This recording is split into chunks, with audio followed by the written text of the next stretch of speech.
Indonesia, selamat pagi, siang, sore, dan malam. Bertemu kembali bersama Mang Uday Channel. Oke, hari ini gua kembali ke Dinas Kesehatan Kabupaten Lebak. Gua mau menemui juru bicara gugus tugas percepatan, pencegahan, dan penanganan COVID-19 tingkat Kabupaten Lebak.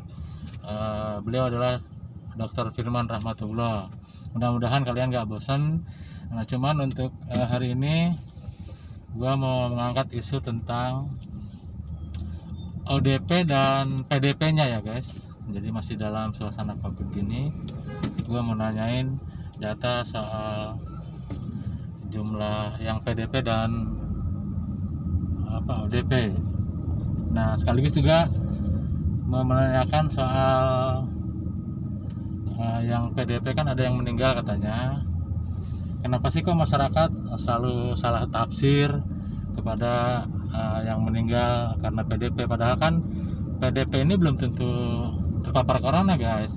Hanya saja karena memang kondisinya lagi pandemi corona, jadi kalau ada PDP yang meninggal, maka penguburannya harus mengikuti prosedur, mengikuti protap atau SOP yang sudah ditentukan oleh pemerintah.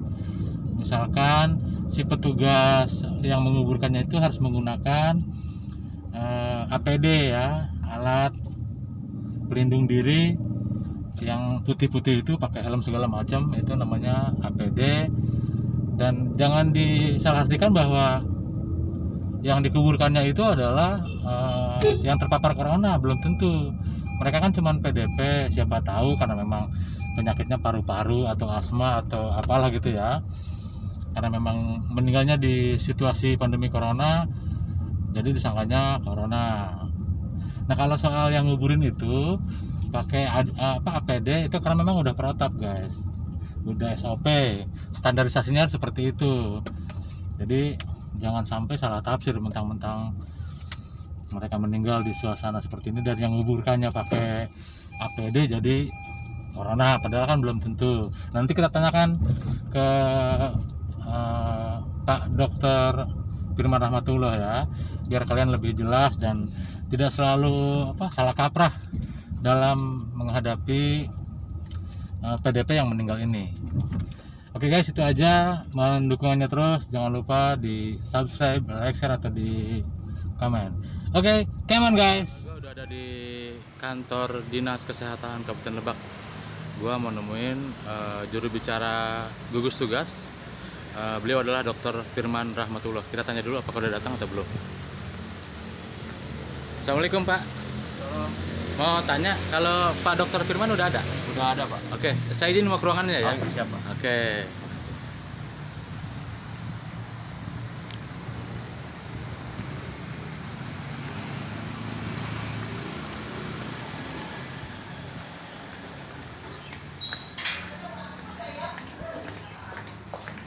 Dengan Pak Pak. Pak Uday. Assalamualaikum. Oke guys, ini adalah ruangannya juru bicara gugus tugas percepatan pencegahan dan penanganan COVID-19 tingkat Kabupaten Lebak, dan kebetulan beliau juga adalah kepala bidang P2PL. P2PL itu P2P ya. P2P itu adalah kepanjangan dari pencegahan dan pengendalian penyakit menular. Oh, nggak pakai menular ya. Adanya di Dinkes Lebak. Oke. Nah, ini ruangannya. Oke. Nah, ini ruangannya ya guys ya. Nanti kita ngobrol-ngobrol bersama Bapak juru bicara kepresidenan. Oke. Nah, ini Bapak Dr. Firman, juru bicara dari percepatan pencegahan penanganan COVID-19. Oke, kita tanya-tanya dulu nanti di sini. Oke, selamat pagi Dok. Pagi. Assalamualaikum warahmatullahi wabarakatuh. Waalaikumsalam Kang Uday. Nama blog kita apa? Mang Uday Channel. Mang Uday Channel, luar biasa. Pagi-pagi sudah hadir di sini. Amin. Ini dok, yang pertama saya mau tanya soal ya agak rinci lah ya. Ya. Dari mulai yang positif, ODP, PDP, yang PDP aman, yang PDP pantauan, terus ODP aman, ODP pantauan. Ya. Nah sekarang dari mulai yang positif dulu dok. Ya, luar biasa. Kalau sampai saat ini yang kita ada di Lebak yang positif atau kita istilahkan terkonfirmasi COVID-19 ada 2 kasus. Dua kasus ya, 2 orang Ya, ya. 2 orang, satu di wilayah selatan dan satu memang di wilayah dekat ibu kota kabupaten. Ya, jadi yang selatan Cihara, Ya, yang betul. dari kabupaten adalah Di Kecamatan Warunggunung. Kecamatan Warunggunung. Nah, terus, ya. Dok? Namun ya yang untuk di Cihara beliau juga masih berada di rumah sakit Banten. Banten ya. Kemudian kalau yang Warunggunung kemarin sudah beliau tidak ada di Warunggunung memang, tapi ada di kabupaten tetangga kita di Pandeglang. Dan sama teman-teman Pandeglang sudah dibawa memang ke tempat karantina. Oh, karantina ya. Oke. Karantinanya di Pandeglang juga itu, Dok? Bukan di Wisma Atlet Oh, di Wisma Atlet di Jakarta. Jakarta. Oh, dibawa ke Jakarta ya, Ya, yang Warunggunung. Insya Allah dibawa ke Jakarta sama rumah sakit. Nah, terus yang data berikutnya, Dok? Yang berikutnya adalah untuk yang OTG. OTG itu berarti orang yang tanpa gejala, tapi dia pernah riwayat kontak dengan Yang kasus positif. Ya. Kasus positif yang sebelumnya di Lebak, sebelum yang 2 ini adalah warga Lebak kan pernah ada kasus yang tenaga medis Ya, betul. yang 2 orang. Ah, Jadi OTG kita sebetulnya yang sudah dulu pernah kita swab juga, kita pernah rapid juga, udah 41 orang yang memang kategorinya aman. Jadi artinya semua hasil swab dan rapidnya negatif semua. negatif semua. Ya, cuman kita masih punya PR 21 orang OTG yang memang masih dalam pantauan kita karena memang hasil swabnya belum keluar dan masa ininya belum sampai 14 hari gitu. Jadi itu yang memang kita masih pantau. Kemudian selain itu juga kita ada kasus ODP, dan ODP ini yang terbanyak Mang Uday Channel. ODP ya. Ya, di mana ODP ini kasusnya ada 534. Ya.